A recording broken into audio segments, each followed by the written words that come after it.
अस्सलाम वालेकुम व्यूअर्स, मैं हूं एडवोकेट अली हैदर और आप देख रहे हैं मेरे यूट्यूब चैनल लॉ टाइगर्स।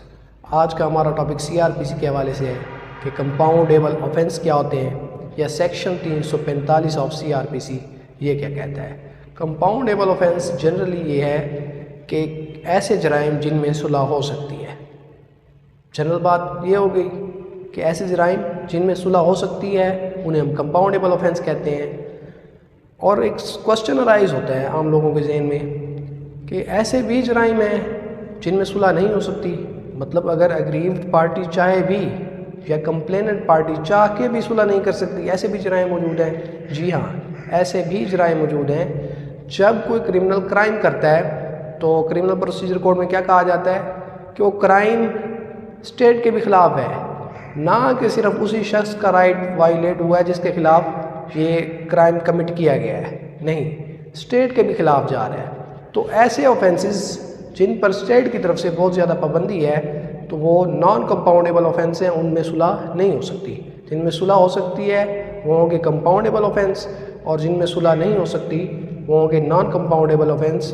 और मैंने बताया आपको कि स्टेट के ख़िलाफ़ भी क्राइम होता है, ठीक है। तो ऐसे बहुत शदीद किस्म के क्राइम जो स्टेट भी अपने ख़िलाफ़ मानती है उनमें स्टेट सुलह की इजाज़त नहीं देती, तो उसे हम नॉन कंपाउंडेबल ऑफेंस कहते हैं। कंपाउंडेबल ऑफेंस फिर क्या हुआ? ऐसे ऑफेंस, ऐसे जराइम जिनमें सुलह हो सकती है। इसकी डेफिनेशन देखें। An offence which can be legally settled for consideration between parties. Legal तौर पर अगर दोनों पार्टीज़ के दरमियान सेटलमेंट हो जाए, ठीक है। अब किसी का राइट वायलेट हुआ है और किसी ने क्राइम किया है, उन दोनों पार्टीज़ के दरमियान अगर सेटलमेंट हो जाती है लॉफुली, ठीक है, लीगली अगर सेटलमेंट हो जाती है फॉर कंसीडरेशन लेके हो किसी भी तरह, उनमें अगर सेटलमेंट हो जाती है, सुलह हो जाती है between the parties against whom offence is committed and by whom offence is committed, ठीक है। जिसने ऑफेंस कमिट किया है और जिसके ख़िलाफ़ कमिट हुआ है, जिसने जुर्म किया है और जिसके ख़िलाफ़ जुर्म हुआ है, उन दोनों पार्टीज़ के दरमियान अगर लीगली सेटलमेंट हो जाती है उन्हें हम कहते हैं कंपाउंडेबल ऑफेंस, ठीक है। वो सेटलमेंट कब हो सकती है? अगर स्टेट उसकी इजाज़त देगी।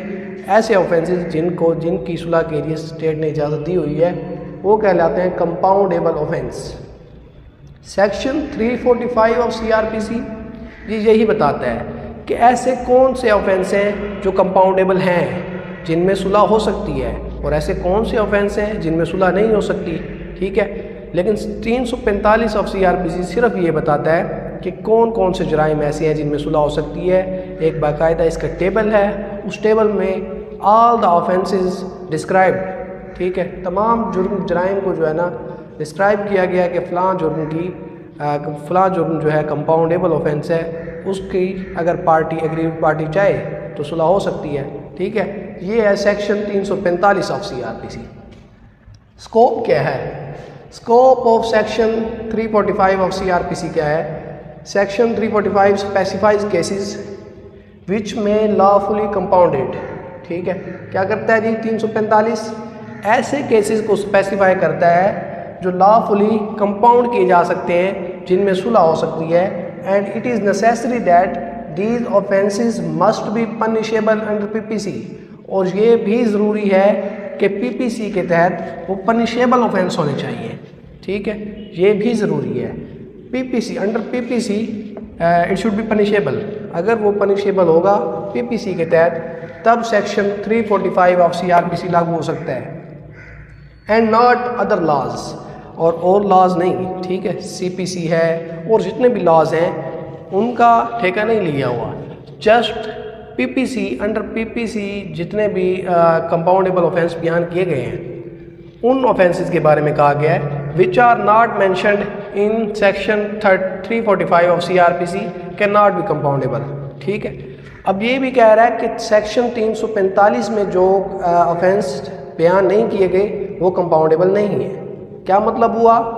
सेक्शन 345 ऑफ सीआरपीसी में जितने भी ऑफेंस बयान किए गए हैं वो कंपाउंडेबल हैं, उनमें सुलह हो सकती है, और जो उसमें बयान नहीं किया गया उनमें सुलह नहीं हो सकती, ठीक है। तो इसमें चंद पॉइंट्स हैं, वो क्या हैं?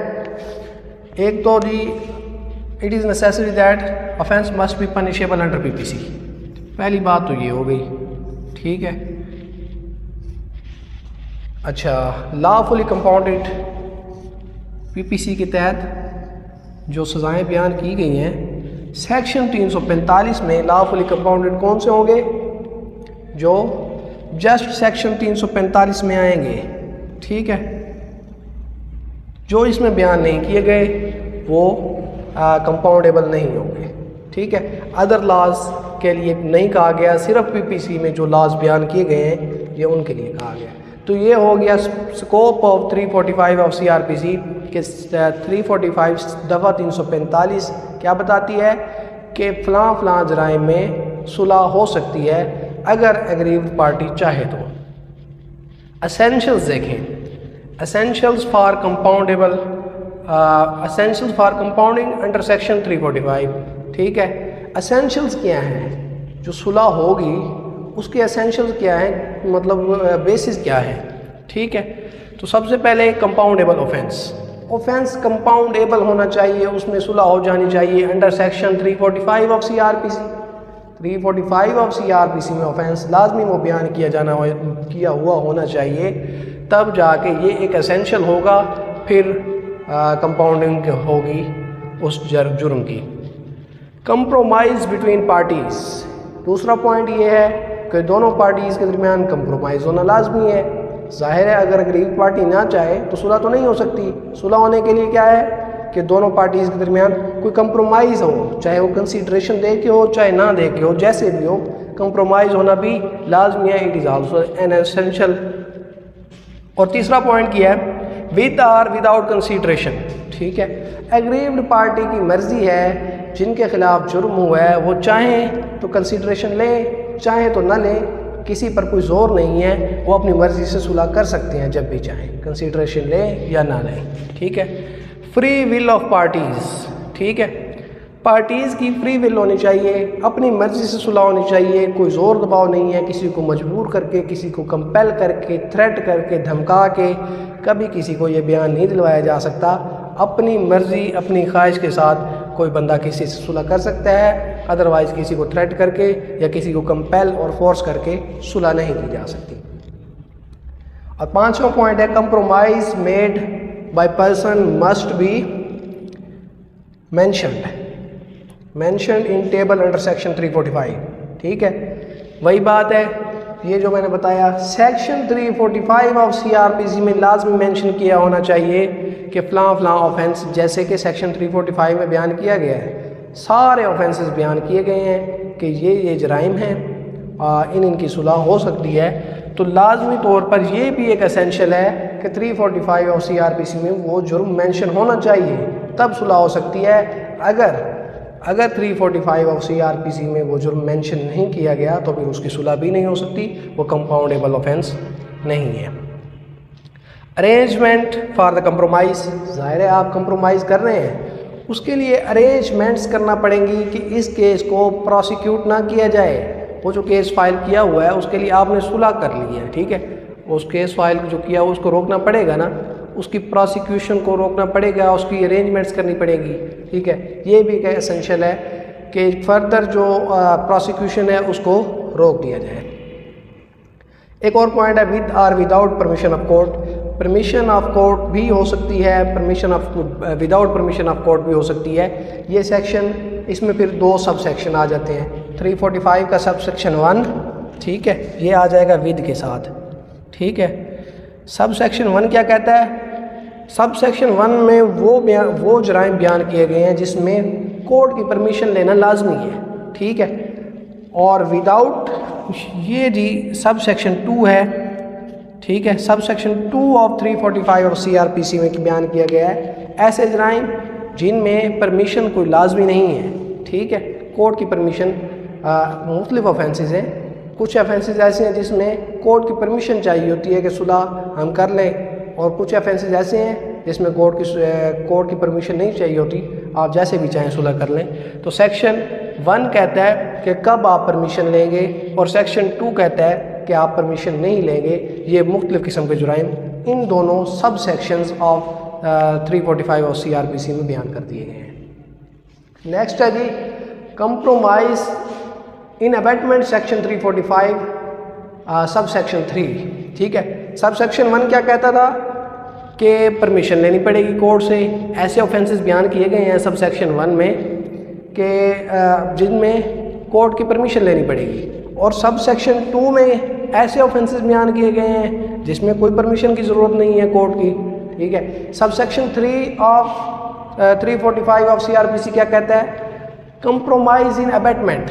ठीक है, जब ऐसे ऑफेंसेस जो कंपाउंडेबल हैं, ठीक है, अगर वो ऑफेंस कंपाउंडेबल हैं तो उन ऑफेंस की जो अबैटमेंट है वो भी कंपाउंडेबल है। ठीक है, अब लाजमी नहीं है कि उस अबैटमेंट को भी 345 ऑफ CRPC में बयान किया जाना चाहिए। एक ऑफेंस है लेट से, उसको बयान किया गया 345 ऑफ CRPC में कि ये कंपाउंडेबल है, इस पर सुलह हो सकती है। ठीक है, अब उसमें ये नहीं बयान किया गया अगर इस जुर्म की अबैटमेंट की गई है, अगर इस जुर्म की इआनत की गई है तो फिर ये कंपाउंडेबल है या नहीं है, इसमें सुलह हो सकती है या नहीं हो सकती, वो नहीं बयान किया गया।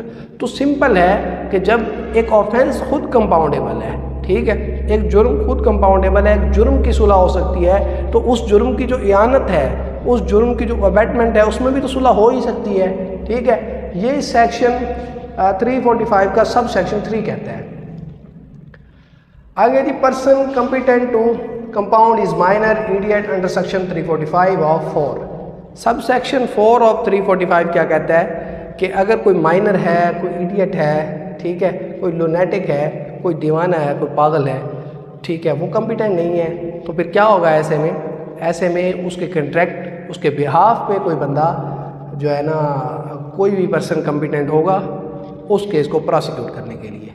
ठीक है, ये सेक्शन 345 का सब सेक्शन 4 कहता है कि अगर कोई बंदा दिमागी तौर पर ठीक नहीं है, या फिर वो छोटा है, या उसकी एज कम है, तो फिर ऐसी सूरत में उसके बिहाफ पर कोई और बंदा भी कंप्रोमाइज़ कर सकता है। ठीक है, 345 ओवरऑल ये इसी बारे में है ना कि compromise between the parties compoundable offences के बारे में है। तो सेक्शन 345 का सब सेक्शन 4 ये कहता है कि अगर कोई बंदा छोटा है, उसकी एज कम है, या फिर वो दीवाना है, पागल है, तो वो प्रोसिक्यूट नहीं कर सकता। ऐसी सूरत में उसके बिहाफ पर कोई भी पर्सन उसके कंट्रैक्ट पर वो कंप्रोमाइज़ कर सकता है। ठीक है, नेक्स्ट है जी composition in pending appeal. Section 345 का सब सेक्शन 5 है।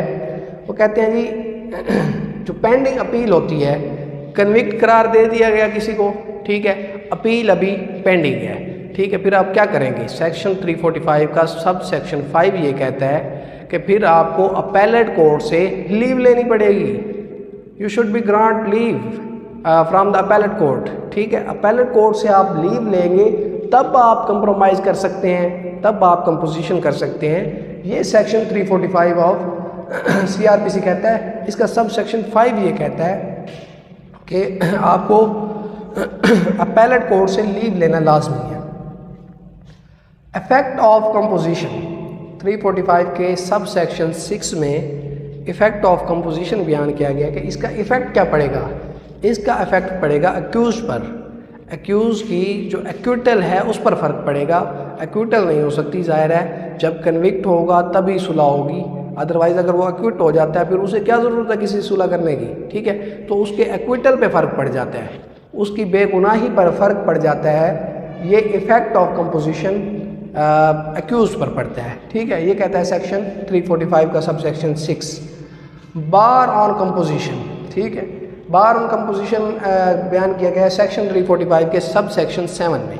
ठीक है, कौन सी कंपोजिशन पर बार है?